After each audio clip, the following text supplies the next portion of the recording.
It's just Ashru. So, all is well?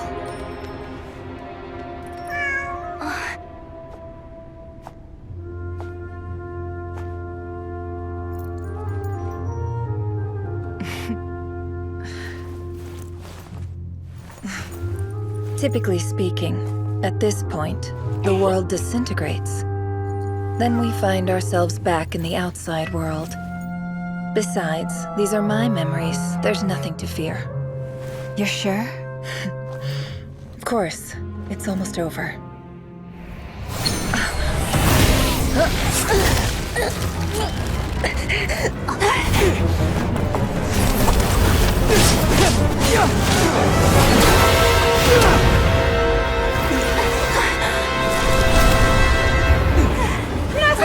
Hold on!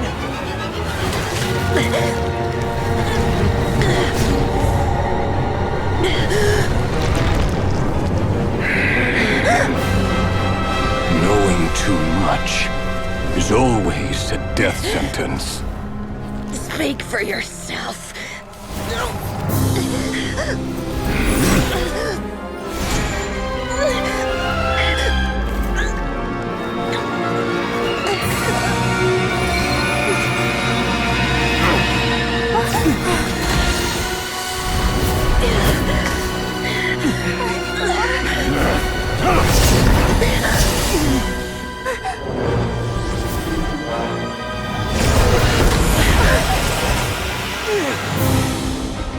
How repulsive.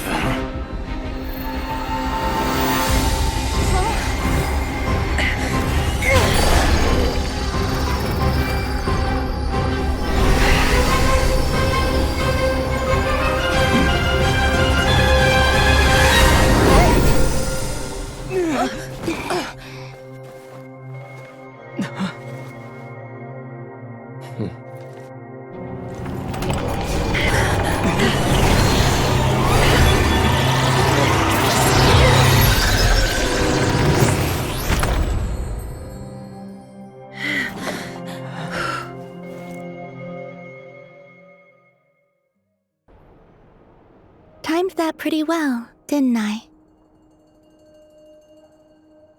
It's okay. I'm just glad no one was hurt. Paimon noticed you doing something too, Dainsleif. Were you helping get them out? Of course. When I asked Nefer to conduct this investigation, I was not naive to the dangers involved. I had a duty to ensure your safety. Good to know your sense of justice is still intact after all these years. I take that to mean that you saw the truth. That comes as a great relief. I certainly did. And thanks to your help, I also managed to trap Rerir inside the chess set. Whoa, really? How'd you manage that? Well, to be honest, I sensed that something was wrong long before we made it to the temple. By using this fragment to probe into Rerir's past, well, the monster formerly known as Rerir, it seems I alerted him. I was tracking him, then he caught on and started tracking me too. Can't say I'm surprised. But how did he track you through your thoughts alone? That shouldn't be possible. Rerir was a secret agent who reported directly to the Vinster King. He is an expert at finding a trail and hunting down his pursuers. No wonder. He infiltrated the chess set, read my thoughts, and built a new virtual chess set inside of it. That's why we weren't able to leave at first. Speaking of your chess set, it's quite a remarkable item. Would I be right in thinking you have some connection to King Deshret? You overestimate me. I only have a connection with one of his underlings, the Ibis King. You all saw how this came to be. A long time ago, the Iab massacred my tribe, the Shimti, in our home village. A few years later, I enrolled in the academia, where some new information came to light. The Unut and the Iab fought a bitter battle over the rights to a well, all for the sake of a non-existent 50 million mora. The Iab ultimately won that confrontation, but their victory came at the cost of almost every warrior in the tribe. The final blow to the Iab came at the victory feast, when an Unut assassin beheaded their chief right before my eyes. The remaining Iab fled and have been scattered to the winds ever since. Having gotten my revenge, I returned to my hometown, where to my surprise, the nearby temple was still standing. There it was, seemingly immune to the relentless hostility of the desert, while my tribal home lay in ruins. As I stood there gazing at the temple, I noticed a cat just outside. This cat, as it turned out, was home to the spirit of the Ibis King. He led me to a gate deep inside the temple, and there he made a deal with me. This chess set is my gift from the Ibis King. The chessboard within is made to the same specifications as the one in the mausoleum of King Deshret, and represents his power of piercing analysis. With this chessboard in its container, I gained a certain ability to perceive hidden secrets. Now, you could conclude that the Ibis King simply wanted to give the people of this world the power to seek the truth, but I don't believe that's the full story. Every god plays favorites. Their hearts are as fickle as any human's, full of secrets, perversions, egotistical tendencies. But precious few gods are willing to admit this. It is the same with all powerful forces, including fate itself. Their gaze falls preferentially upon a select few. As you rightly point out, this is an act of favoritism. If you're alluding to the Abyss, then yes, I agree. Gather the others. It's time to share everything I've learned.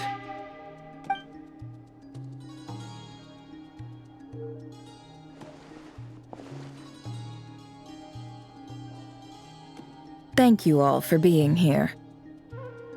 As promised, I did some further investigating into the Reicher of Solnari's background. I am pleased to report that the investigation has been most fruitful indeed. The Reicher of Solnari, real name Rerir, was once a Conrian subject who served the Vinster King. I will now share the important details of his story.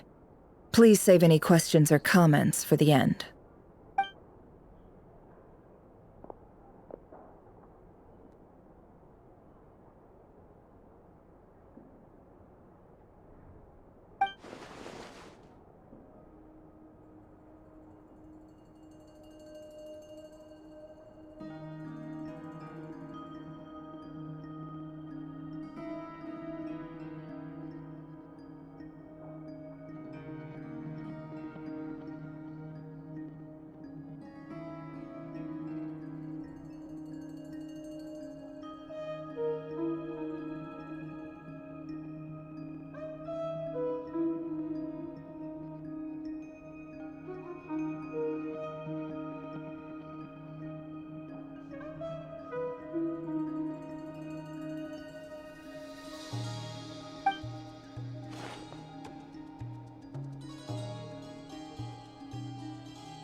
So that's why he's so obsessed with the moon.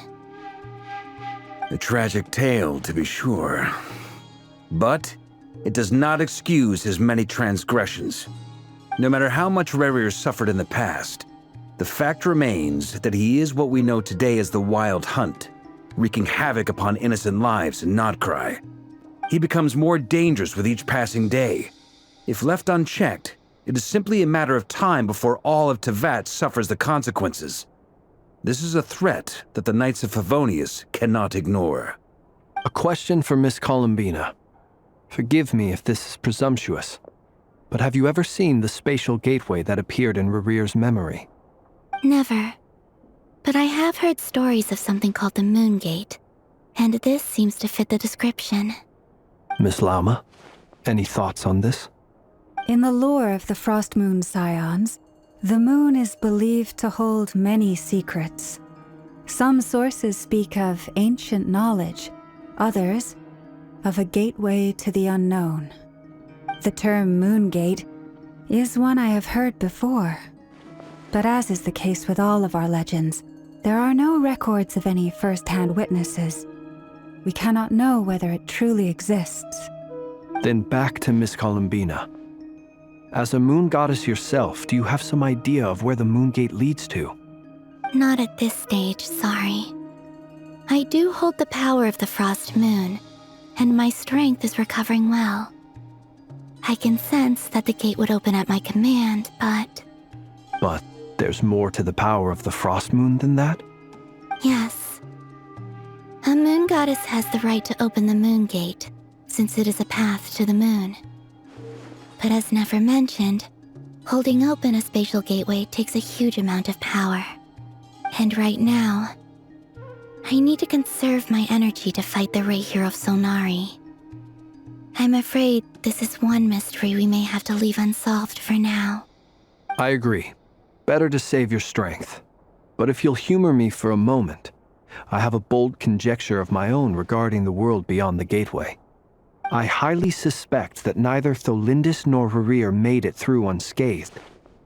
The evidence pointing to this is the fact that the Rahier of Solnari exists in the form of countless fragments.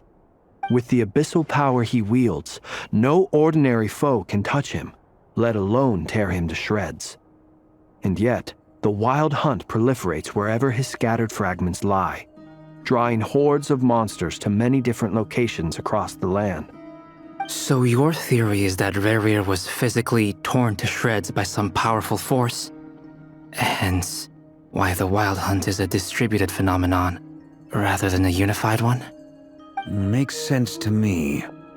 Explains why the Wild Hunt is so pervasive, and why he's been trying to piece himself back together. He was whole to begin with, and he wants to be whole again.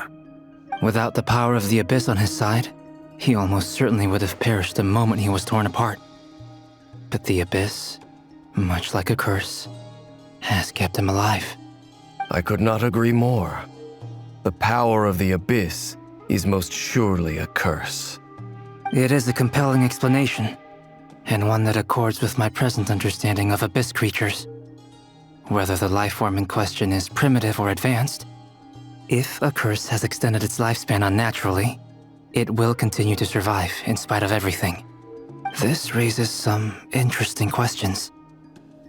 I will run some experiments and see if there is any validity to my suspicions.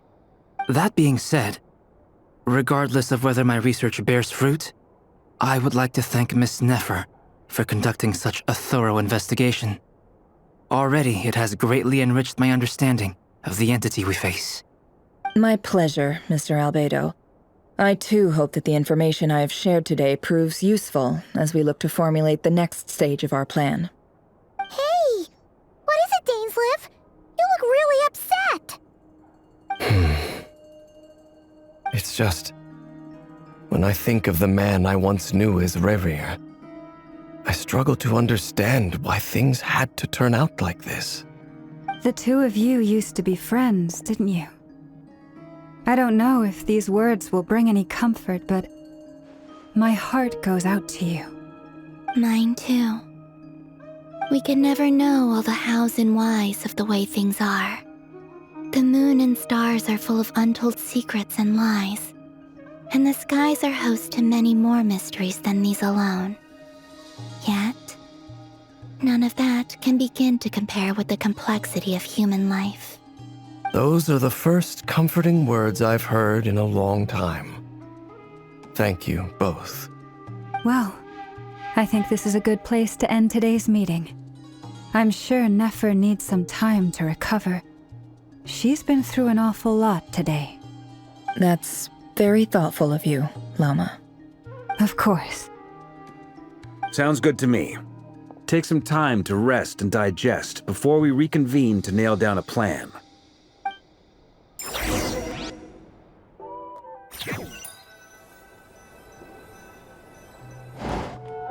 Hey, is this a bad time? Hope I didn't kill the conversation. No need. Come on, let's talk outside.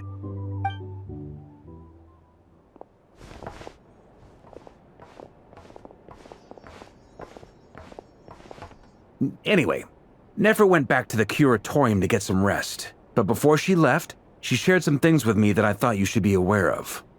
Firstly, although she managed to trap the Raker of Solnari inside her chess set, there's no guarantee that the power of the Ibis King is any match for one of the 5 sinners. Their powers are beyond our comprehension. It's only a matter of time before he finds a way to break out. We have to come up with a plan and take care of him before that happens. Honestly, my mom figured that might be the case. So, how long have we got? Well, I asked her that same question. She talked for a long time, but for the most part, it seemed like she was trying to convince me how precious her chess set is. What a long and storied history it has. It felt like some kind of sales pitch, you know? The kind where you end up handing over Mora against your will? Anyway, after all that, she finally answered the question. 2 days, at most. 2 days? Holy moly! Can we even recruit enough help in that time? That remains to be seen. Which brings me to the second issue. Dainsleif is obviously conflicted about this whole thing. But given how little time we have, there's no way we can pull this off without his help. You have some history with him, right? Do you think maybe you could talk to him for us? Great. I appreciate it. All right, on to item 3. So, Albedo, Durin, and I put our heads together and came up with a plan. Can't promise it's gonna work yet, but at least it's a start. We figured we'd bounce the idea off you first. We'll explore it further once everyone's recovered. Oh, Paimon's dying to hear this. All right, so here's what we're thinking.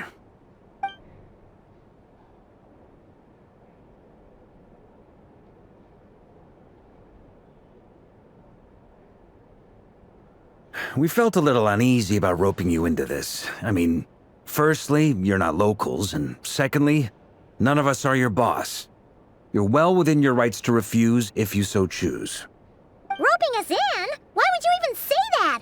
We know the stakes here. It's all of us against the Rayher of Solnari, or none of us stand a chance.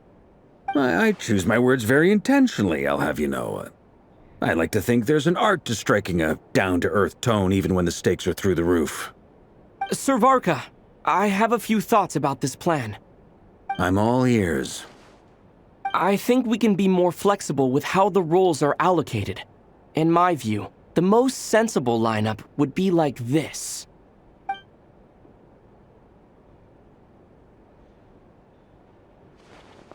I see your point, yeah. But if that's how we're going to approach this, you'd better make sure you're ready. To be clear, I don't doubt your abilities. Far from it. I just want to make sure. Are you really willing to take all this on? I want to do everything within my power.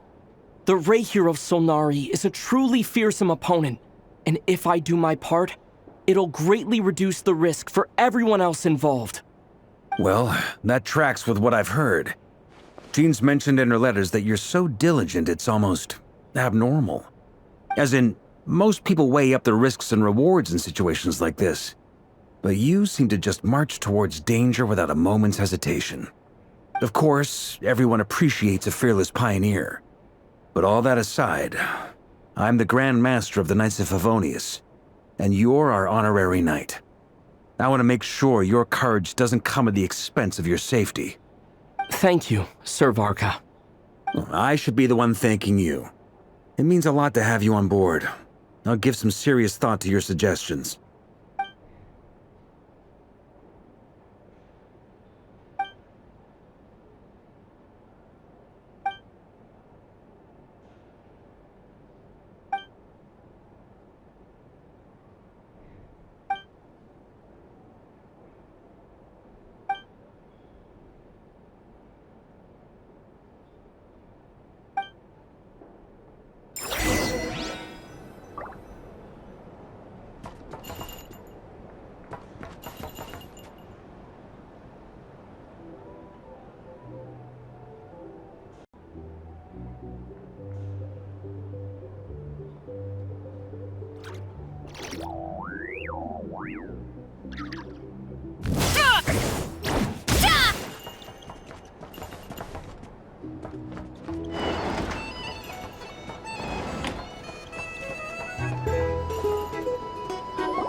This is a thorough plan, but I do have one last question before we take action. How can we be sure that our enemy won't leave the designated area? Great question. Albedo's been hard at work analyzing Rerir and the Wild Hunt's behavioral patterns. His conclusions are as follows. Firstly, from the earliest known confrontation until now, Rerir has never displayed any ability to manipulate the dimension of space. So it's unlikely he has any power in that domain. Secondly, he seems to have a particularly strong vendetta against our group. If we put him in a fight-or-flight situation, he'll choose to fight every time. Thirdly, finally, and most importantly, he is consumed by hatred, both for the moon and for his enemies. Turns out, we tick both of those boxes. We have a reincarnated moon in our ranks, and a spy who accessed his private memories without permission. He'll be baying for blood, not looking to escape. As someone who's had their fair share of interactions with the Wild Hunt, those all seem like valid observations to me. Understood. Then I will defer to the verdict of the group. Well, everyone, that's the plan in full detail. Albedo and Durin are carrying out their part as we speak. Plan approved. Scheduling. Okay, any firepower you need, I got you covered. Let's light this baby up. The Frost Moon Scions are behind you as well. And the rest of you?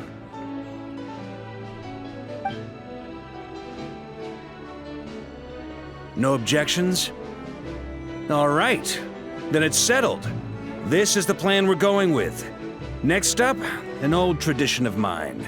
Anyone who wants to back out, now's your chance. Wait, we can still back out of this? Everyone says things they regret, right? I don't want anyone feeling trapped because their mouth said yes before their brain had time to think things through.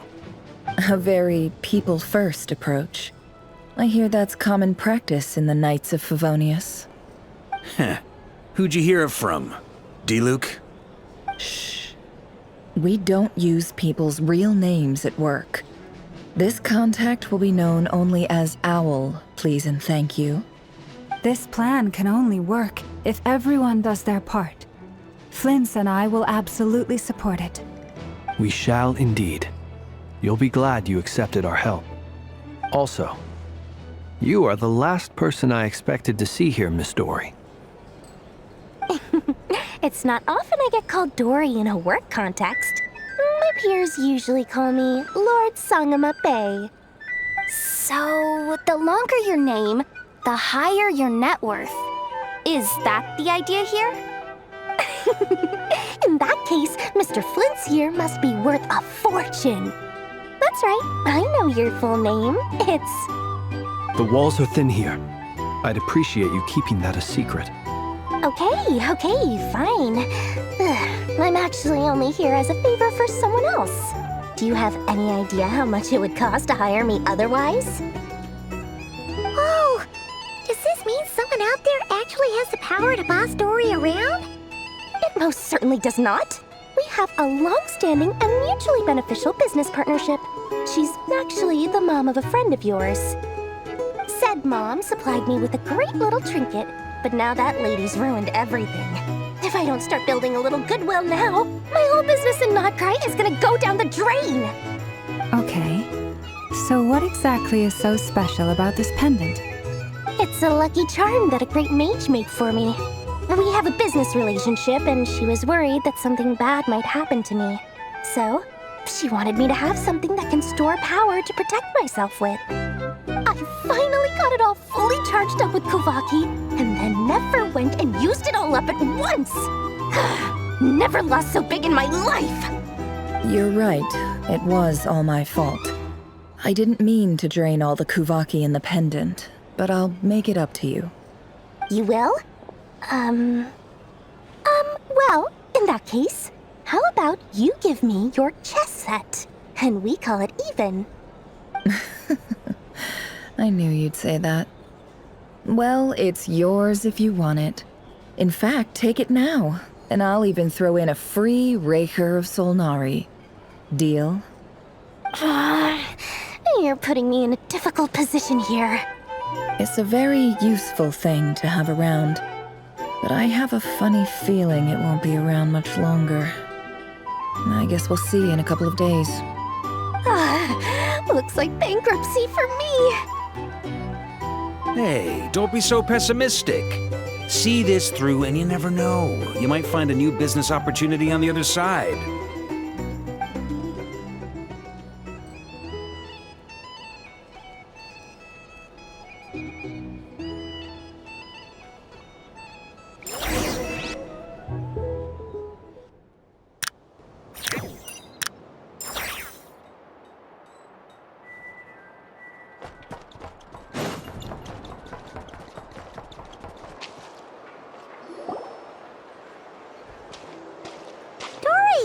How are things going?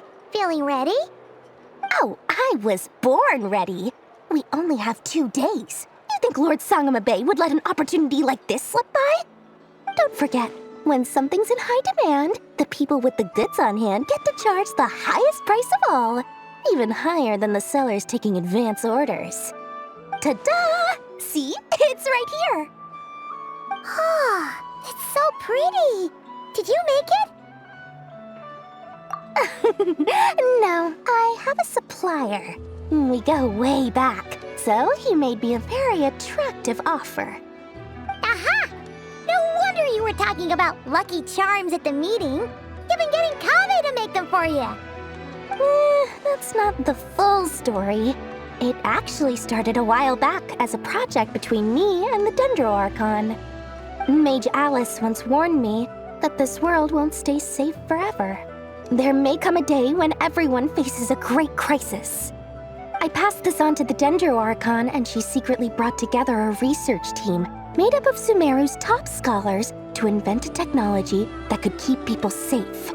I won't go into the details because it's all very complicated, but if you want to know more, you can ask the Dendro Archon about it sometime.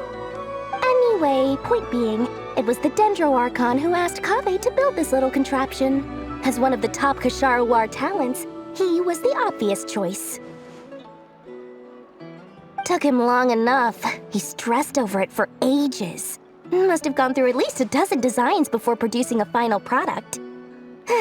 But that's Kave for you. Marak delivered it to me a couple of days ago, along with a letter from Kave. Could I ask why I'm sending this technology to you? What's your proposed use case? Has it been approved by the relevant authorities? So nosy. My fault for sending him the research permit to begin with. Surely Nahida must have told him you were involved in this project. He was probably just nervous because you're always so secretive about your business. Could be. Anyway, I just replied, let's hope there never has to be a use case, because it would involve grave danger. Fair enough. But it sounds like he was just being cautious. He probably felt responsible as the one who made it. Or maybe he was asking as a favor for his housemate. He's done that before.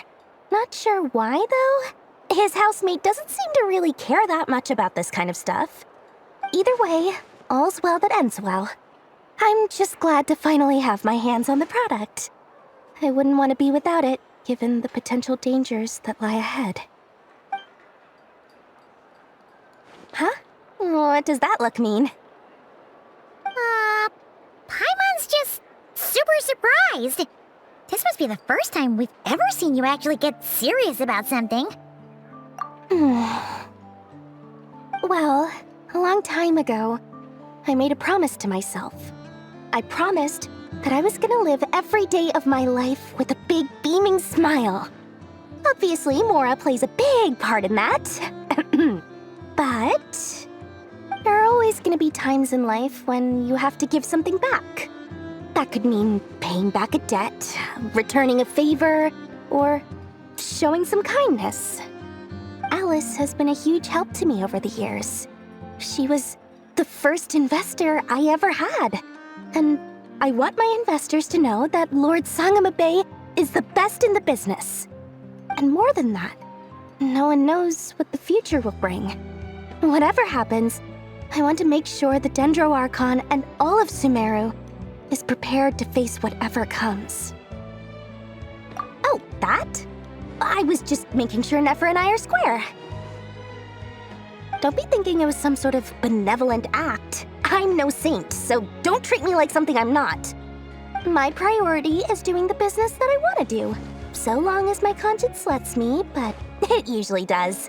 That's the Lord Sangamabe business model. All right, if you say so. I do say so, and that's the whole point. I'm a businesswoman. Don't go trying to figure out what kind of person I am. You'll exhaust yourself. Much easier for everyone involved if you just take my word for it. Oh, and could you two help me get this stuff where it needs to be? Thanks so much. You're my favorite assistants.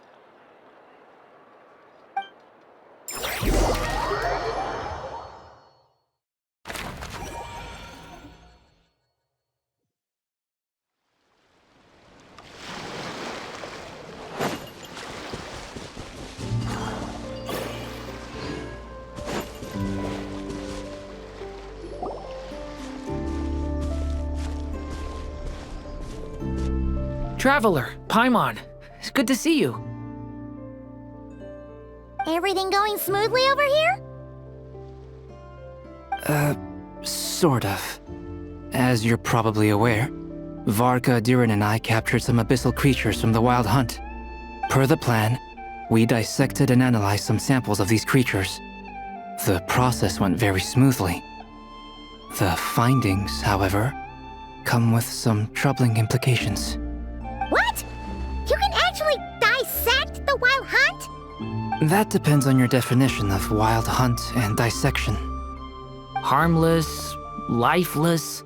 These words are accurate descriptions. The Wild Hunt is an interesting phenomenon. In and of itself, it doesn't seem to possess anything akin to a human personality. But taken as a collective, the medium through which the Wild Hunt is summoned does appear to have a soul. Master griped a lot about the wise Horoptetyr, and seemed somewhat fascinated with the foul certology. But she barely mentioned Rerir at all. I don't think that was because of his lower social standing, though. Anyway, it's a pity. I should like to hear her thoughts on the nature of the lifeform he has become today. It's a strange mix. The furious energy of an abyssal being channeled through a fractured physical existence. A consequence of being torn apart by an unknown power. Perhaps the only explanation for his survival in this state is that he sacrificed a degree of individuality in exchange for a continued existence. Oh, sorry. Once I get talking about interesting research, I have a tendency to go on indefinitely. Back to our research findings. Essentially, they confirm my hypothesis. Rerir's corpse is completely contaminated by the Abyss, and the effects are irreversible. You could think of this as Rerir in mutated form. But in my view, even that would be inaccurate. In reality, his whole being has been consumed by the Abyss. In other words, he is now nothing more than a manifestation of abyssal power. Unfortunately, at present, we have no means of completely eradicating abyssal power. Hence, we cannot fundamentally destroy the Rayhir of Solnari either. Oh, that's terrible news! So, that's it? We can't defeat him? Not even if we get the power of the Three Moons? Miss Columbina's situation is a difficult one. She can never achieve wholeness when the world does not accept her presence. It's as if her creator banished her to a place she can never be accepted. It means she spends most of her energy just on her own survival. Given the circumstances, it's only natural to despair. But we must see this plan through to the end. Time to kick off the backup plan. Oh, Paimon almost forgot! This is for you. Dory asked us to bring it. Ah, how wonderful. Well, thank you for making the trip. Durin and I will be heading off shortly. I'm sorry I won't be there to protect you in person this time. Please be careful. All right then. Stay safe.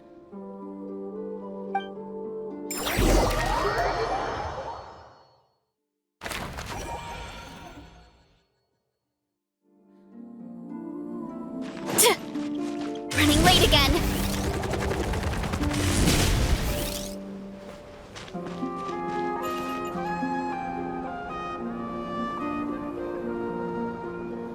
Miss Lauma, is everyone here? Yes.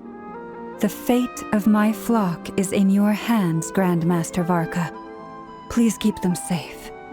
My lady, what are you saying? Within the next 24 hours, we will face the biggest crisis the world has ever seen.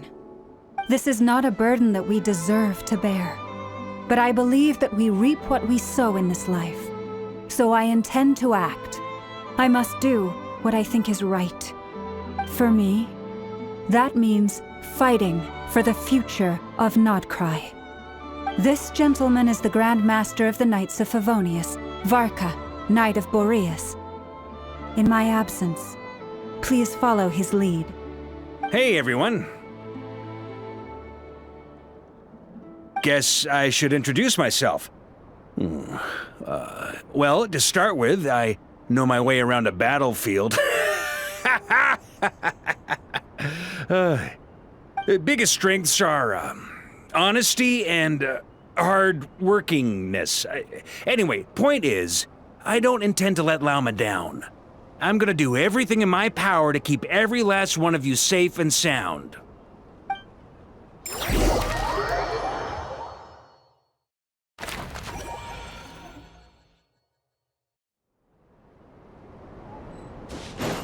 Running late again.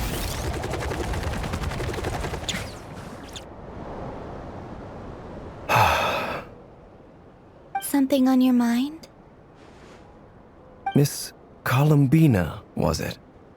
I believe that's how the others addressed you. That's right. Names are funny things. Have you always been called Dainsleif? Yes. I take it your own name has a more complicated history. I have a different relationship with names than other people. To be honest, I'm not even sure that Columbina is my name. At least, not in the same way that Dainsleif is yours. But it's what everyone calls me, and I go along with it. A lot of my life has been that way. I get so used to things that I forget to question why they are so. I never used to think much about where names come from, or what they mean to people. Maybe something's wrong with me. You're different from other people. I sensed it the first time we met. You're more perceptive than most. I'm sure your long life and rich range of experience explains that. Do you ever find yourself missing Conria, Mr. Dainsleif? Difficult to answer. I have dreamed of the past many, many times. Sometimes I'm fighting tooth and nail. Other times I'm lying on the ground, defeated. I don't recall any happy moments from that time. It has been too long. Is that because hatred survives longer than love and affection? That would not be for me to say. I make no excuses for the grudges I bear. But whatever the reason, I remember little that was beautiful or sentimental. Thank you for your help with the Rerir situation. Without your efforts, I never could have learned the hidden truth of his story. You're welcome. I know he's your friend. Friend? He betrayed me. And I never really understood what he was going through in life. Some friendship, that is. Okay. So, do you plan to fight him with us?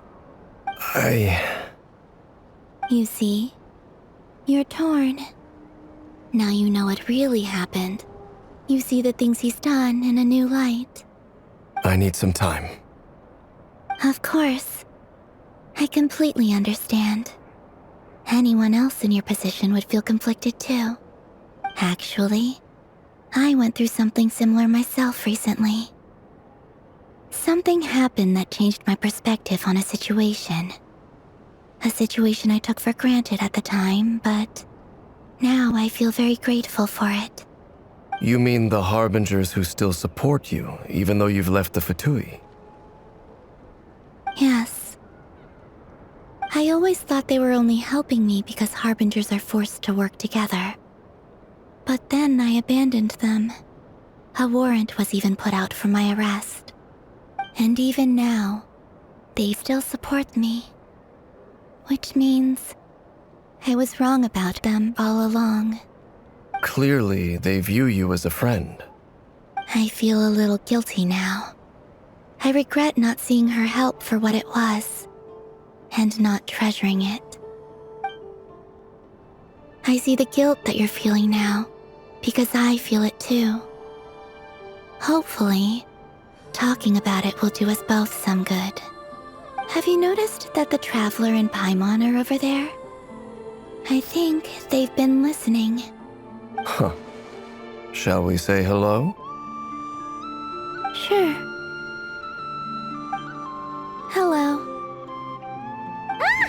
They caught us!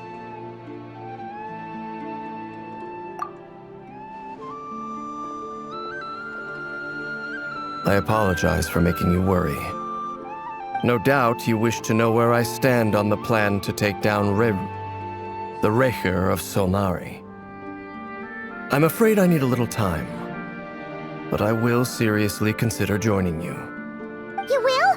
Oh, thank you so much! Everyone will be so grateful to hear that! They needn't be.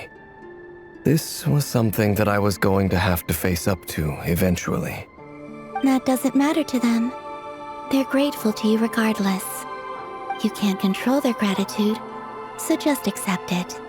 And then, have a think about whether you're willing to join us.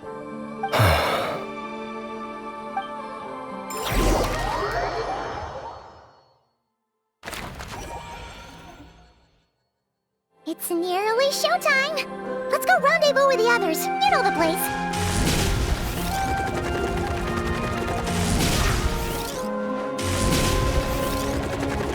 Gotta steer clear of other people. Ah, you're earlier than I expected. Hey, Flint's! Been waiting here long? Not too long. I came a little early so I'd have some time to think. Are you nervous about the battle? Quite the opposite. I'm reminiscing on my past battles. When I was awakened by the Ratniki, I had not touched a weapon in many years. I felt like the battlefield was not where I belonged.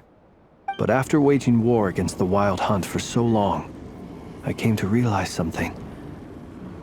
A life of absolute peace is simply not a possibility for me. My restless flame indicates that somewhere inside of me, there is a deep yearning to root out the evil in this world. Oh, that doesn't sound like such a bad thing. Well, in the past, when I was a Fae whose primary concern was hibernation, it was hardly ideal. But it certainly serves me well here in the present. And I am delighted to be able to join forces with you in this endeavor. Looks like I'm not the first to arrive. Ah, Miss Lauma. Did you sleep okay last night? I struggled to settle down at first, because of the nerves. But don't worry. I got enough sleep in the end. I'll be just fine. Please, I'm just doing my part. Nefer! Over here!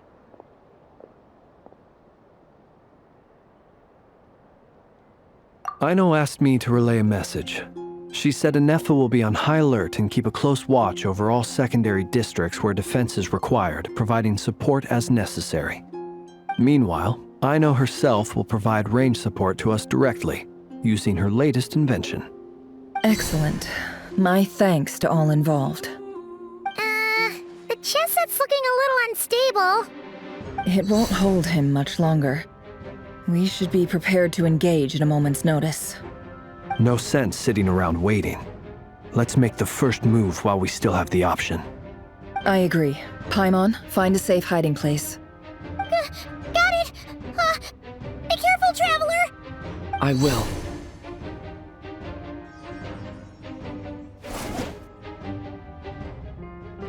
Everyone, take your positions as soon as the battle starts. Every ounce of strength we have in our bones, let us bring to this fight. Ready? Let's go. I've seen all your futile ploys before. You have become the authors of your own demise. I wouldn't be so sure about that. You are merely a moment of sport before I tear down the moon.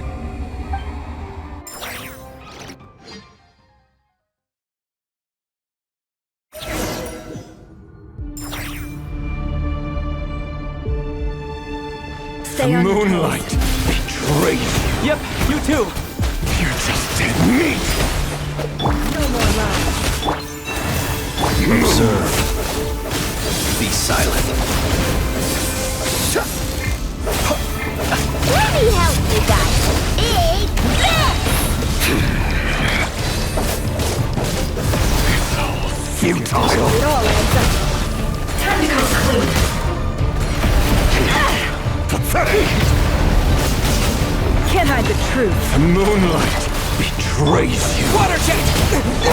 Leave this place. Observe. It's all futile. Are you quite finished? Do you fear the dark? Close your eyes. Do you fear the dark? It all adds up. The mystery unravels. The moonlight Can't hide the truth. betrays you.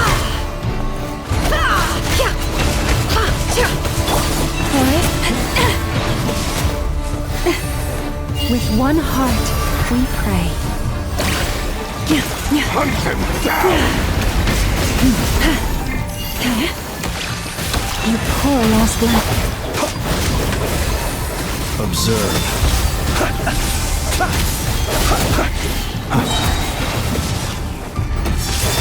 To dust. Move. Pathetic.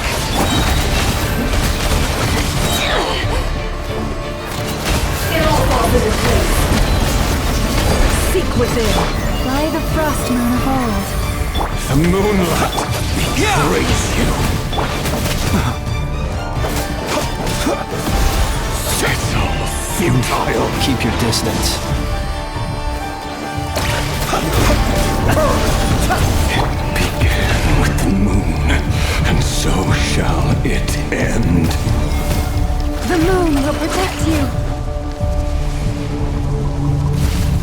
The moonlight betrays you.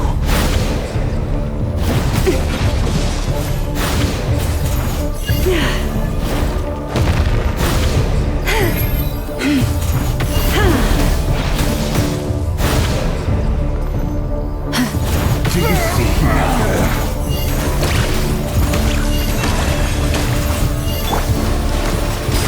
Vanir, when will it be as you foretold?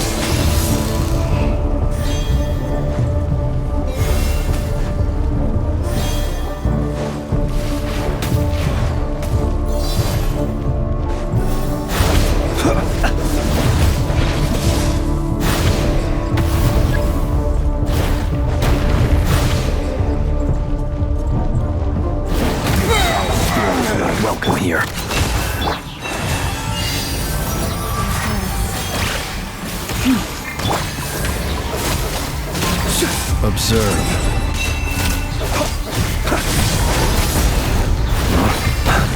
The mystery unravels. The moonlight. It all adds up. Praise you. I saw this coming. Be silent. Futile. Close your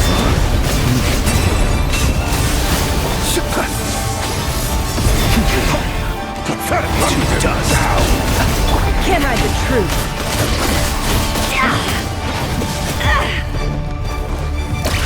The moonlight betrays you. Hunt him down. No more lies.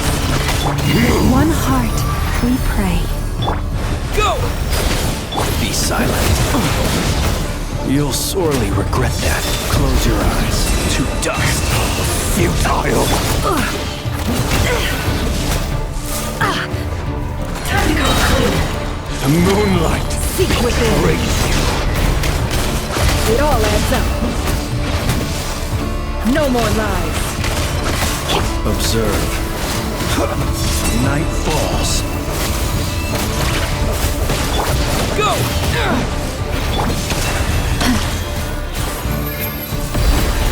Stay your hand. Pathetic! Hunt him down! Can't hide the truth. Move! The deception ends here.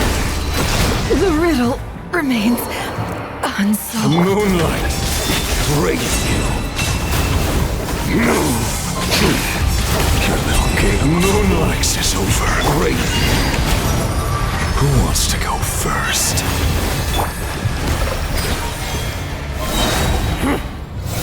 No. Get out of my sight! No! We've been separated! My grasp! You okay? Nefer! Where are the others? Stuck outside the barrier. I guess he really doesn't like us. I told you before. Knowing too much is always a death sentence. Run or to hide. Be careful what you wish for.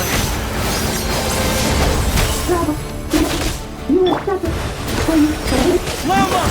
Can you hear me? Destroyed. Reborn.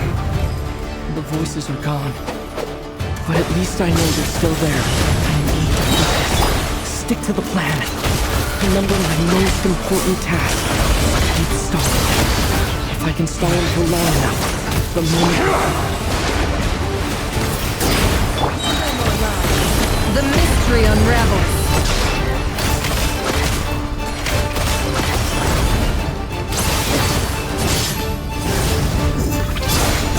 Can't hide the truth. Nowhere to run, nowhere to hide.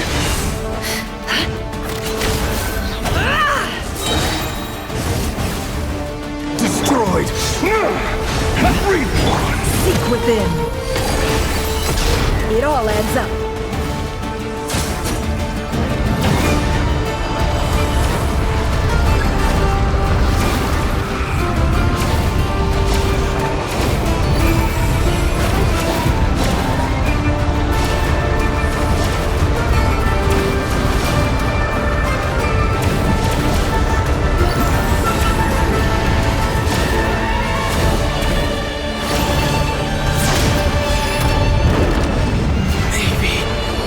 Wasn't meant for this world. Your death is within my grasp. Water jet! Yeah! The mystery unravels. Can't hide the truth. Time to go clean. Water jet! It all adds up. Can't hide the truth. Destroyed. Water jet! Reborn. Bombs away! The deception ends here. It all adds up. Nowhere to run, nowhere to hide. No more lies. How unfortunate. How much power does it take?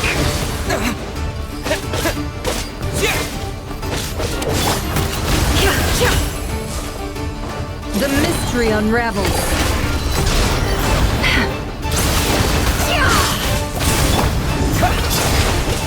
Can't hide the truth.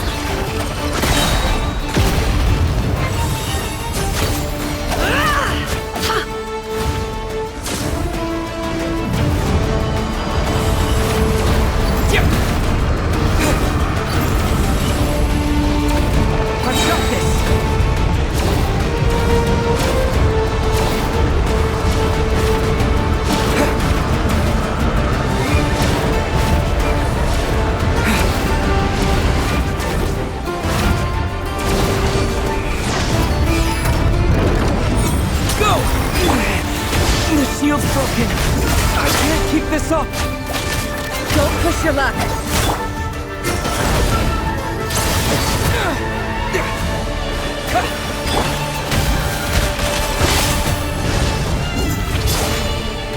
Run or hide. The deception ends here. Water jet!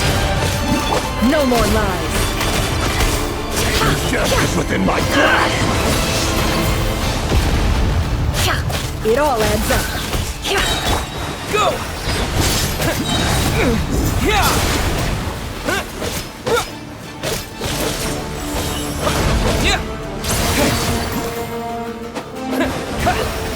Can't hide the truth. Seek within. Let's see what you're made of. It all adds up. Destroyed and reborn. Can't hide the truth. Bombs away!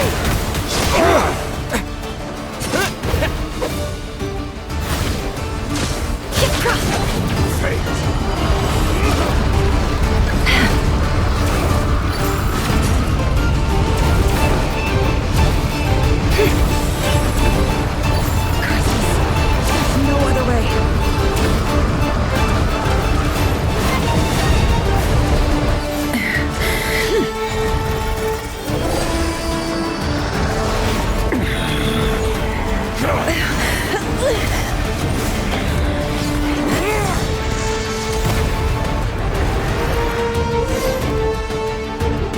The only way to defeat Rarer is to borrow his own power. That means Columbina will have to disappear while you two bear the brunt of his attacks. You have to hold on. Find a way to keep him focused on killing the two of you.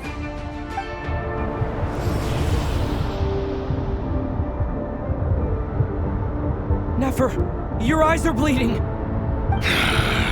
Soon you will be powerless to resist. And then, I will reduce you to dust. But that dust will plague your memories. Come on, keep holding on. Any other tricks up your sleeve? Let's see them. As entertaining as they are. You've backed yourself into a corner. You don't fool me. I see your fear clear as day. I have to stoke his rage. Make him unleash everything. You fear what you could never defeat. You fear the thought of never being able to save your beloved. You cannot win the fight against fate, Rarer. Is that what you think? Well, now it's your turn to feel afraid!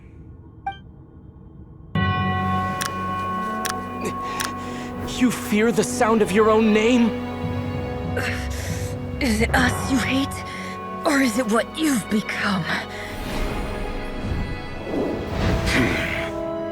Let's see what becomes of you!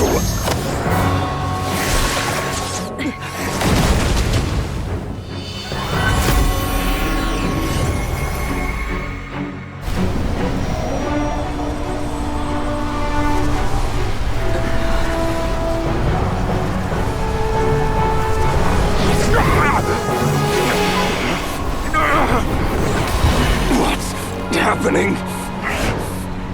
That power... I've seen it before!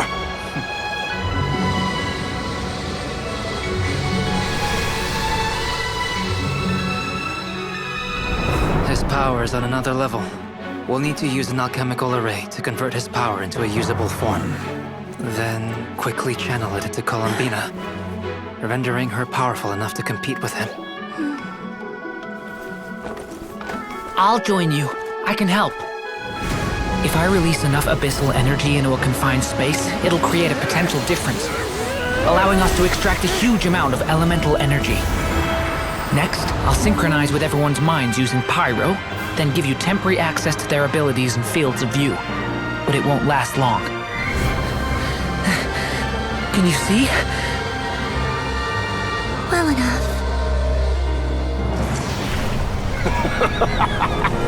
So, we have a student of Gold Rhine-Daughter in our midst! How about that?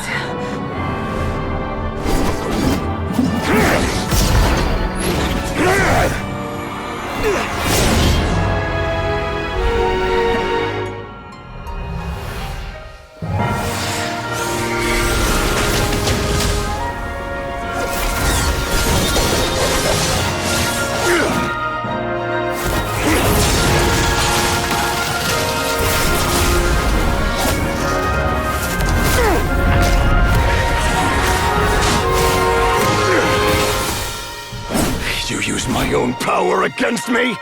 Just like how you stole Kuvaki. Look familiar?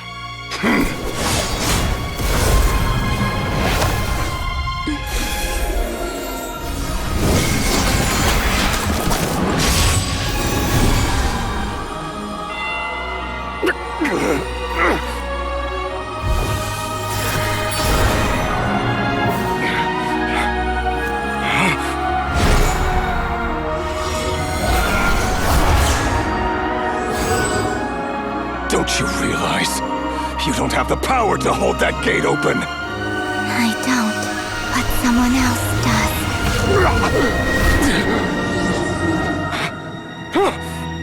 Goodbye, Rerir.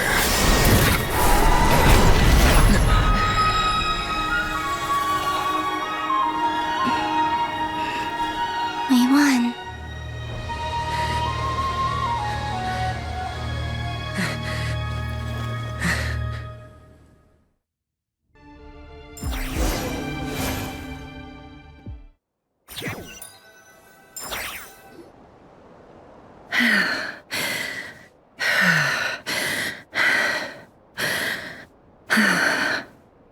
Nefer, how are your eyes? They're fine. Apart from the blindness, of course. It's not too late. Let me handle it.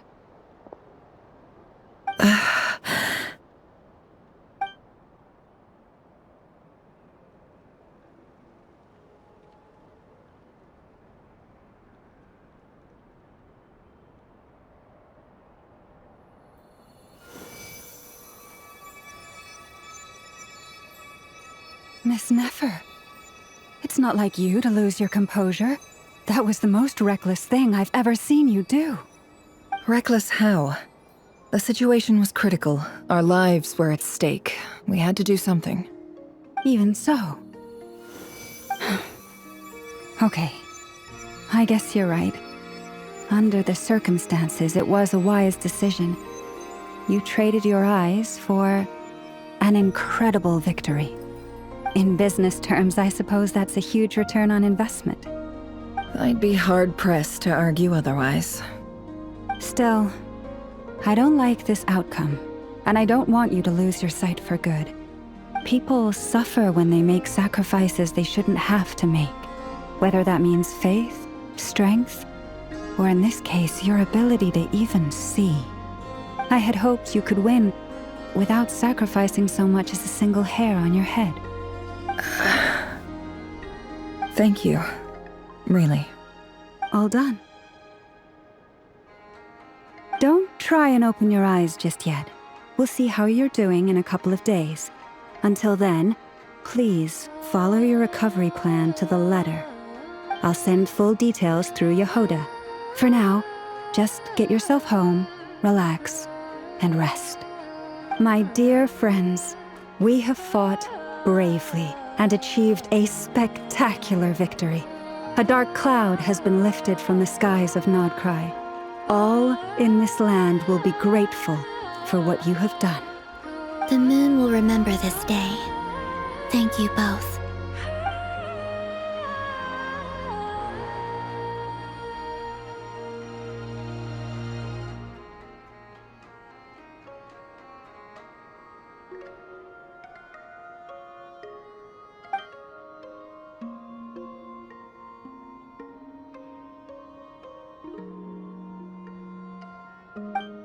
There's something I want to let you know. What is it? When Durin connected everyone's minds so I could access their powers, I also felt everything they felt. And since Nefer's eyes were injured, my eyes are hurting now too.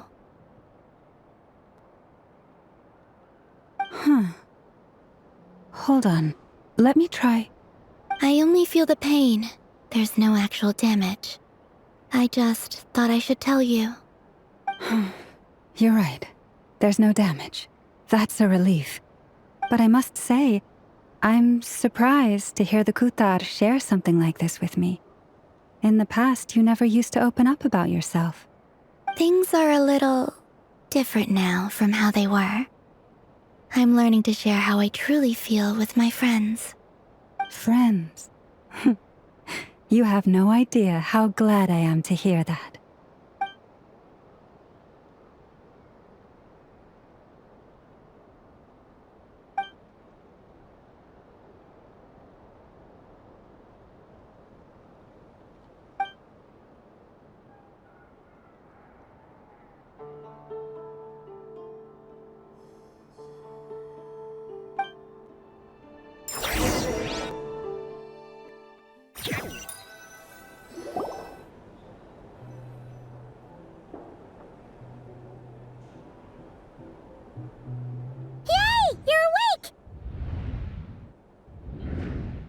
How are you feeling?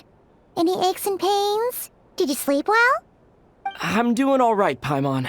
No need to worry about me. Phew! Well, that's good.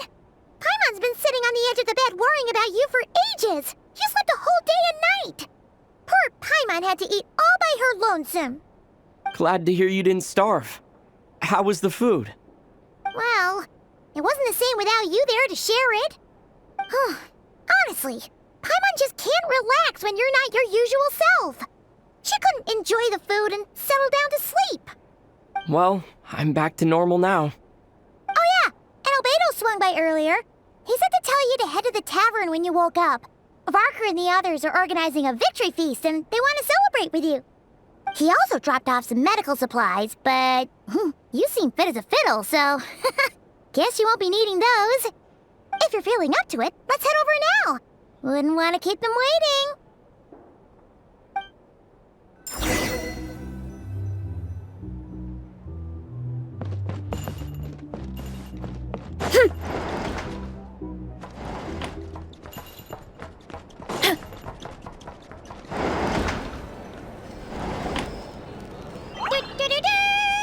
We're here! Oh, Traveler and Paimon! Perfect timing! We were literally just saying how there's no way we're holding this victory feast without you any longer, and we would have postponed it till tomorrow. How are you feeling today? Much better. Thanks. Don't worry about me. Relieved to hear it. If that changes, just let me know. Happy to check you over at any time. Yep, we're here for you. Anything you need, just let us know. Oh wait, where's Nefer? How are her eyes doing? Nefer's right over there. I'm sure she'd love to catch up with you.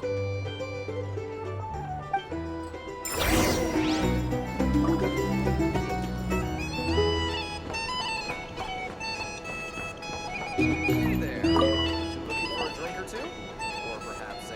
Nefer! Traveler, Paimon, are you recovering well? Turns out that moon chanter has some real talent after all. My eyes were mostly recovered after just a couple days' rest. I can actually open them again now. Yeah, but you gotta be careful. Lauma says not to strain your eyes while they're still healing. Yes, thank you. I'm well aware. Yehoda, could I borrow you for a moment? I could do with an extra pair of hands. Oh, sure. Coming. Did you hear that?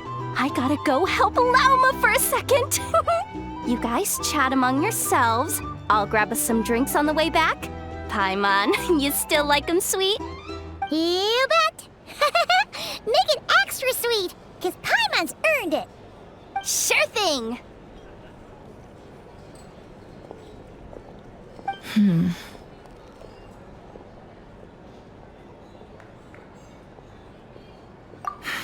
The Raker of Solnari. Kind of a snake, don't you think? No, definitely a snake. A poisonous one who spewed his venomous hatred everywhere. Anyone who seeks revenge out of hatred for other people has become a snake. That's something my dad used to say. Perhaps.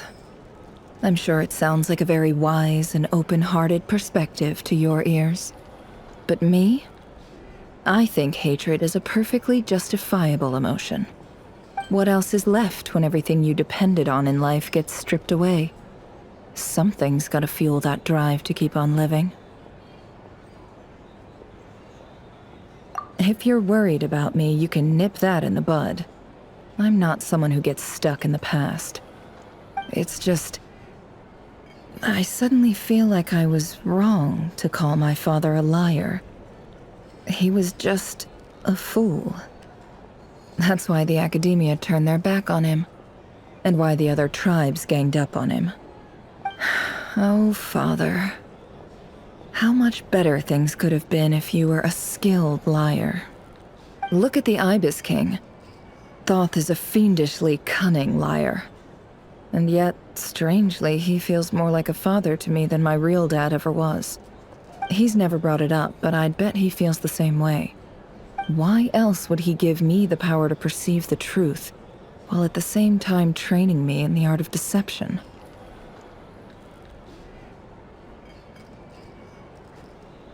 Well, King Deshret banished him to Aru, which is essentially a prison, and posed 3 questions to him. He promised that he'd have his freedom if he could find the answers.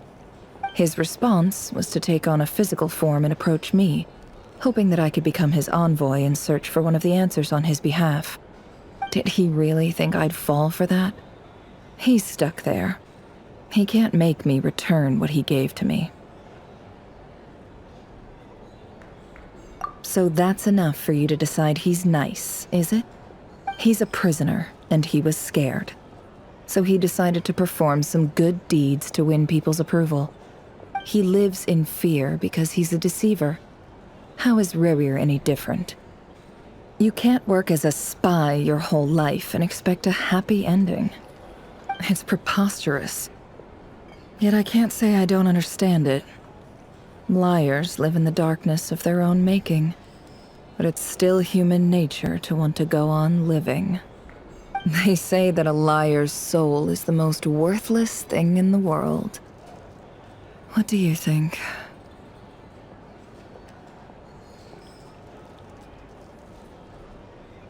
Good.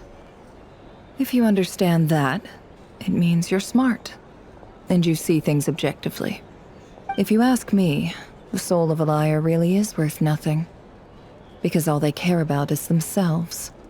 For example, when something good falls into my lap, I don't go sharing the news around. Stops other people trying to steal it from me.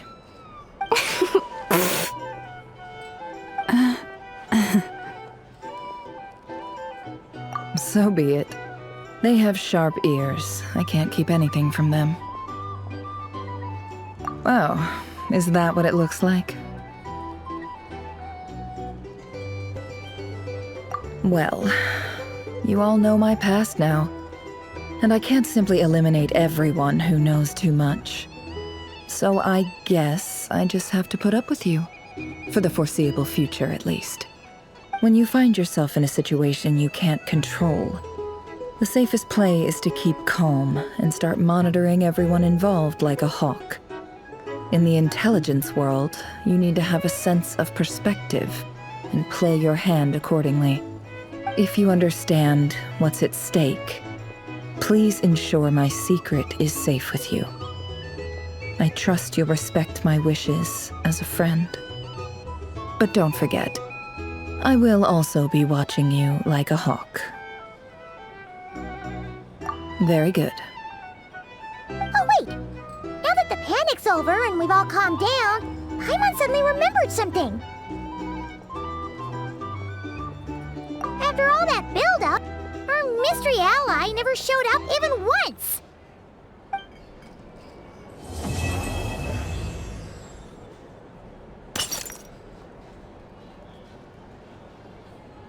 Huh? Am I imagining things?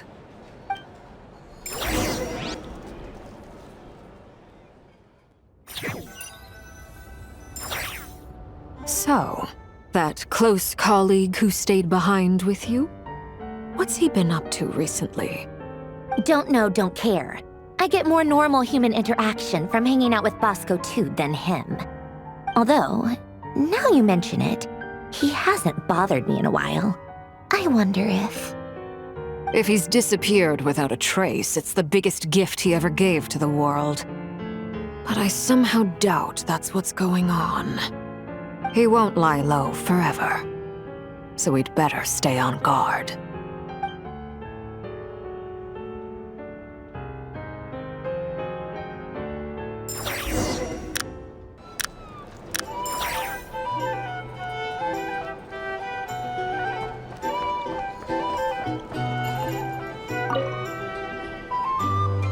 How have you been holding up? Any adverse reactions? If you start to take a turn for the worse, make sure you tell me right away. You don't need to worry about me, Grandmaster. I'm fine. I mean, I barely did anything, so... What? You're too humble, young man. You played an indispensable role in the battle for nodkrai. We can't thank you enough for your support. Sometimes, when people praise you, it's because you deserve it. The best thing is to accept it calmly and with grace. It's important to learn how to respond to words of admiration. Let's do a quick demonstration. Albedo, that was an incredible feat of alchemy. The pressure was on, but you worked flawlessly at lightning speed to get the job done. Thank you. I can't take all the credit, though. Durin played a big part in forming the alchemical array. See? Did you catch that? A masterclass in how to take a compliment.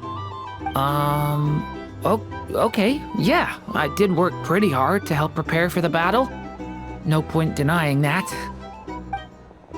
Hey, you guys!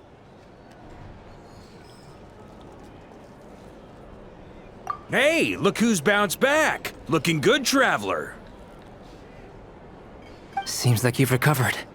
You won't need to take any more medication. Can I get you a drink? Huh? You know how to order at a bar now? You've sure learned a lot recently. Handling a drinks order is ridiculously simple compared to alchemy. Don't worry, I'll blend into society yet. Paimon believes it.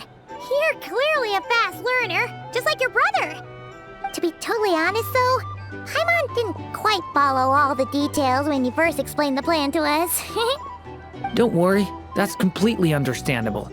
Unless you're a student of alchemy, it's hard to grasp the principle and how the process works.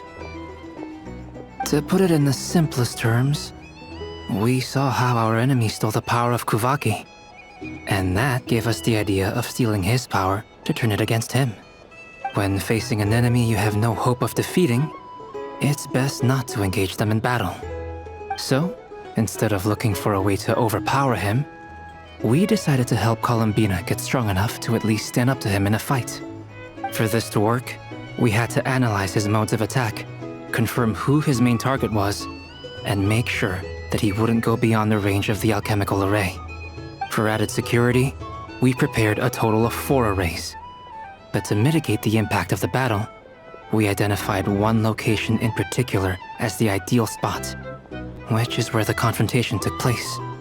The alchemical array absorbed his abyssal power. Then Durin processed it to render it usable by Columbina. That power enabled her to do what would otherwise have been nigh on impossible. What surprised me was that Dainsleif actually agreed to join us. Given his history with Rerir, he had every right to sit this one out. But we're extremely grateful for the decision he made. It must have been a painful choice to make. But I'm sure that making a decision was far better for him than staying in limbo. Absolutely. He was torn between two paths, but in the end, he made his choice and stuck to it resolutely. He doesn't strike me as the sort of person who'd stay trapped in limbo for long. Anyway, however you cut it, everyone gave a stellar performance. And now, it's time to kick back and celebrate.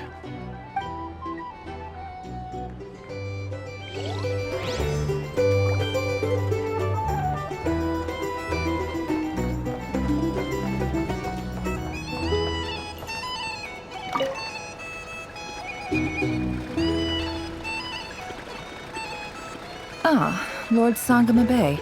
How lovely to see you. I must thank you for the device you provided. It was an enormous help. Would I be right in thinking that it was developed by the Academia? Why come and ask me when you clearly know already? I mostly came to thank you. That's more like it. A little gratitude goes a long way with Lord Sangama Bay. Play your cards right, and you might even stand a chance of becoming my long-term supplier. The chance to work with such a kind and charitable investor as yourself would be a great honor for the Curatorium. Huh? Charitable? Who said anything about charity? First time hearing about it. Let's see. The first plot of land you purchased in Nodkrai, your desert interests, and... Stop! What do you think you're doing? Exposing my investment history! It's nothing to hide from. They're all perfectly legitimate investments. And some of the land you purchased was with the intent of building a sanctuary? Yes, I heard about that too. How did you... You're a curious case, Lord Sangama Bay. You don't like people finding out about your good deeds, do you? But I'm afraid no matter how hard you try to keep things under wraps, where there's a will, there's a way. You did it for Sumeru, didn't you? It was empty land that was gonna go to waste otherwise. I figured if I built something there, it might at least get some use in an emergency. Disasters are capricious things. They strike without any warning. I've lost family to a disaster before, and I don't want to lose any friends or business partners if I can help it. My elder sister used to dream of finding a sanctuary. Somewhere with plenty of food, water, and medicine. Where everyone could live happy lives. It was something I looked into, but after discussing things with the Dendro Archon, I decided on a more effective strategy. The tech people handled the tech, and Moneybags provided the Mora. It just made the most sense. It's a pity that so few people know the truth about you. Everyone says that you view everything in terms of Mora, and all you care about is growing your own wealth. So, what's the problem with that? Everyone wants to be rich. It's human nature. So yes, I love Mora, and it's nothing to be ashamed of. But surely you have dreams of your own beyond just making Mora. You don't get it, do you? My dream is to invest in other people's dreams. And, you know, make a nice little slice for myself along the way. Just thinking about it makes me happy. That sweet, sweet sound of Mora. Thank you. For the device? And the pendant. Oh, that. I was just returning a favor. Don't worry about it. Seems like we've both been away from home for a very long time. Yeah. So long that I barely remember what my family even looked like. That would be your mother, father, and sister? Yeah. though it's been years since my sister passed away. It's not like I want to forget them, obviously, but memory can be even more ruthless than the most calculating business person. Beyond a certain point, if something isn't helping you, it just gets rid of it. My sister can't help me now. Slowly but surely, her face is fading from my mind's eye. It's become a vague impression. Not everything will fade. When loved ones pass away, the beautiful memories are the ones that last the longest. Yeah, that's true. If you ask me, that's the one silver lining in all of it. Well, that, plus, I'm sure that life is much better now than it was back then. Oh, absolutely. I have tons of Mora, a big beautiful house, business is booming, and I'm as happy as can be. You've got a lot going for you too. Boss of the Curatorium of Secrets? I'm sure there's plenty of Mora to be made in that line of work. I appreciate the vote of confidence.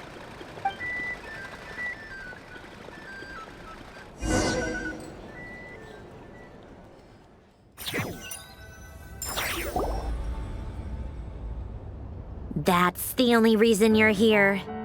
Yes. I've thought a lot about it. And I've realized that you, me, and Arlecchino should be friends. I think this is very important. So I felt I had to come and tell you. Well, this is a new one. I'm so moved. I can't even hold my teacup. If that's all, you can leave now. Do you not want to be friends with me? Or is it that you prefer being co-workers? What is this, Columbina?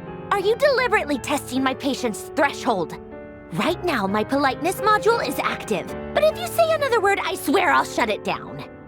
If your politeness module was active, wouldn't you say the word please at some point? Polonia, please see Lady Columbina to the door. Will you still invite me to your next tea party? What? Yes, I think you will. Bye-bye, dear Sandrone.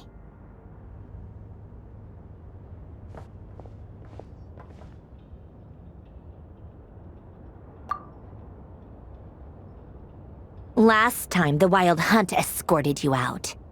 Would you rather I handled it myself this time? We just wanted to, see how you were doing now that it's all over. Why? Out of concern for my safety?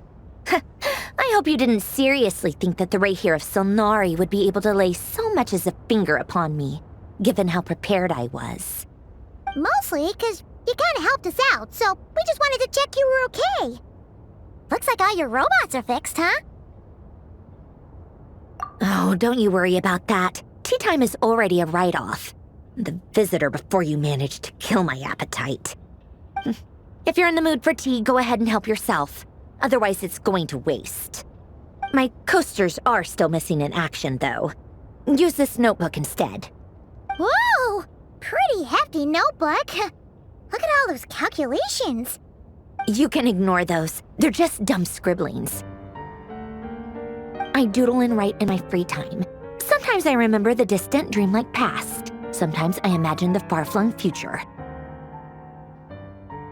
And other times, I grit my teeth and note down all the crazy nonsense going on in the present.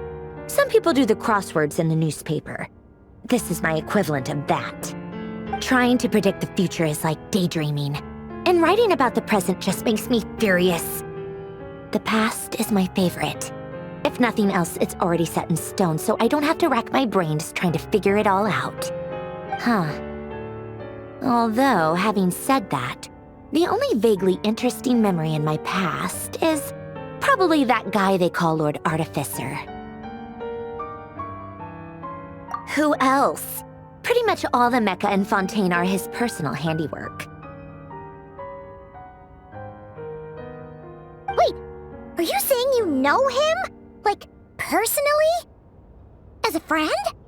I mean, I guess we were friendly enough. Yep. In fact, I'm probably the only normal person left who knew him at all. We used to chat occasionally back when he was still around. Before he passed away, he asked me to destroy all his manuscripts. I honored his request, but I did read through everything first before destroying them. I mean, I couldn't let the genius of Lord Artificer Alain Guillotin disappear like that. Would have been such a waste. So, that's where the formulas in your notebook are from? I just told you. Those are my equivalent of crossword puzzles. They're just dumb formulas that I solve for fun when I'm bored. Alain's work was like epic poetry. The formulas in my notebook are just silly little riddles in comparison. Not that there's anything bad about them. I mean, at least, solving those riddles isn't going to hurt anyone. Except me, because I lose a few brain cells in the process. Anyway, while we're on the topic, I might as well tell you about what happened to him and his friends. Alain Guillotin had two close buddies, René and Jacob. They spent their childhood years together in the Narzissenkreuz Institute. They were all quite competitive, so there was some rivalry between them, but it was a friendly rivalry. But beneath the friendship and the rivalry ran something deeper, a sense of nostalgia for the past. Unfortunately, childhood would end. The prophecy would come true, the apocalypse would arrive, and the future would never be. A mad dream that would normally only capture the minds of lunatics began to take root in their hearts. A dream of saving the world. And if René and Alain had been people of lesser wits, that dream would probably have ended up as something for them to joke about in their older years. But alas, they were some of the sharpest minds around. They nurtured that dream with the full power of their intellect, and it grew into something that ate away at their souls. The first of them to fall under its spell was René. Against Alain's wishes, he persisted in experimenting on a mutual friend of theirs to try and save their life. Alain did not approve and parted ways with René. It's complicated. Alain wanted to believe that René only did what he did for the sake of their friendship. But when he told me about what happened, I could tell he still had some suspicions about René's motives. Perhaps the seed that would grow into a nightmare had already sprouted in René's mind. Even then, the next time they met, René's soul had been completely engulfed by the dream of salvation. His futile attempt to change the tide of fate only resulted in a wave that swallowed up the world, even before the apocalypse came. And although that wave died down eventually, I hear that it just recently came back with a vengeance. As I understand, René wanted to live out his dream of salvation once more. But I'm told that the attempted resurgence finally died out for good. At long last, René awoke from his deluded dream. Though of course by then it was far too late. What do you think of René? Do you admire his transcendent genius? His view that any price was worth paying to achieve the lofty goal of saving the world? Or do you despise him? Dismiss him as an evil madman who wrought havoc on the lives of everyone around him as he pursued his delusional dream? Same difference, really. Just a matter of perspective.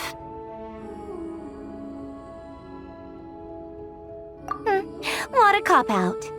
But I suspect you'd have a more incisive and insightful answer if we dug into it further. I don't like fanatics who give up their whole lives for their ideology. Nor do I like fools who let their delusions take control. Maybe I could understand if René had just been an ordinary person. But he had a sage-like intellect. And still managed to get himself lost in the labyrinth of his own desires. Anyway, that's enough about René. Now, moving on to Alain Guillotin, the Lord Artificer. He managed to put a stop to the first storm whipped up by René. But after that, Alain lost his friends and family. To his credit, I suppose, the loss of his family and friends was purely a tragic accident. It's not like Alain sacrificed them for his cause or anything. After that, the only thing supporting his work was the same dream that had dragged his closest friend down to the abyss. But although the desire to save Fontaine drove him to found the Fontaine Research Institute, Alain continued to reject any form of transcendental knowledge or power. He was suspicious and fearful of it, having seen the way it had affected his closest friend. I think that formulas and machines derived solely from human intellect were the only thing that gave him a sense of spiritual comfort. Yet Alain's intellect was simply too great. It barely left him space to breathe in his lifetime. Once he realized that the end of his life was approaching, he finally accepted the truth. The Nazissenkreuz Institute needed someone, and a human being, to see its story through to the end. He quit working on his formulas, trading them in for the fairy tales that had played such a formative role in his childhood, but which he'd barely touched in his adult life. He told me that the director of the Nazissenkreuz Institute used to read those fairy tales to the children as bedtime stories. Apparently, they worked wonders at sending kids off to sleep. I think that all he wanted at that time in his life was to be able to sleep deeply without being plagued by depression. By that point, nothing else really mattered. At the very end, he laid down to rest in the ruins of the former Nazissenkreuz Institute orphanage, while the Fontaine Research Institute he had founded continued tirelessly with its work. Many years after that, tensions over competing dreams would once again cause a rift, this time between members of the Fontaine Research Institute. But the actions of those fools had nothing at all to do with Alain. And that is the story of two people from the Nazissenkreuz Institute who both wanted to save the world. One went all in on his fantasy of salvation without ever looking back, and ended up calmly sinking to the bottom of the deepest sea. The other sought desperately to burn bright in his life, even though he wasn't sure where he was going. I do sometimes wonder, why is it that people like them have such grand hopes of saving the world? Even the grandest tree starts as a tiny seed. So perhaps, for each of them, their mission to save the world began with a very simple desire: to save themselves. They were young children with friends and family who mattered to them, desires to explore the meaning of life, ambitions to have a successful career. They didn't want to see all of that taken away in one fell swoop. Or maybe they just wanted to find something to anchor themselves within the chaos, to stop them getting quietly swept away by the storms of life. But instead, the search for their own salvation took them down the rocky road laid out by fate. Do you think the desire to save oneself is enough of a justification to try and save the world? Sensible answer. Glad to know you've got your head screwed on straight. Alain would disagree, though. I asked him the same question back when he was in his prime, putting all of his energy into his work. Yes, it's enough. No elaboration, just a quick, short answer before getting right back to his work. He was always that way. All right, tea time's over. I owe Arlecchino a favor for telling me these stories. I'll have to bring a whole sack of gifts the next time I visit the House of the Hearth. I'm gonna go tinker with Polonia now. You guys can do whatever you want, as long as it doesn't involve interrupting me. Polonia, exit hibernation mode. Begin diagnostics.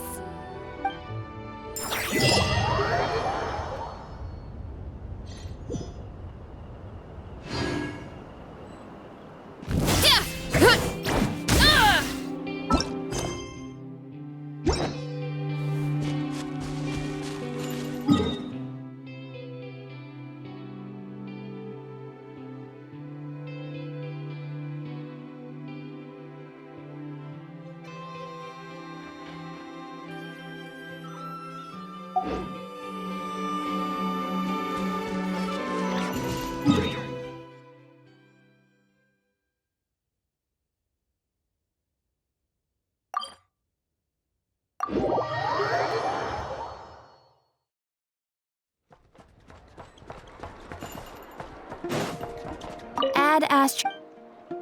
Thank you for